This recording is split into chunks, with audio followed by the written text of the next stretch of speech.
இதை பார்ப்பது தற்செயல் அல்ல. ஒரு நிமிடம் நில். உன் உள்ளத்தின் அழுகையை நான் கேட்டேன்.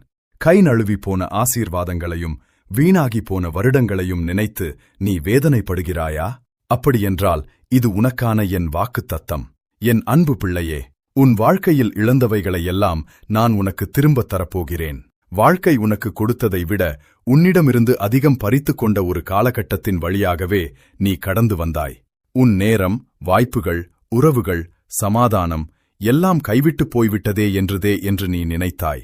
இனி எனக்கு ஒரு எதிர்காலம் உண்டா என்று நீ பயந்தாய். மற்றவர்கள் முன்னேறிச் செல்லும்போது நீ மட்டும் ஆறாத காயங்களோடு அங்கேயே நின்று கொண்டிருப்பதாக உனக்கு தோன்றவில்லையா? ஆனால் யோவேல் தீர்க்கதரிசி மூலமாக நான் சொன்ன வாக்குத்தத்தம் இன்று உனக்கு உரிமையானது. உன் இழந்து போன வருடங்களை நான் திரும்பத் தருவேன். உன்னை வேதனைப்படுத்திய நிமிடங்களை நான் அற்புதங்களாக மாற்றுவேன்.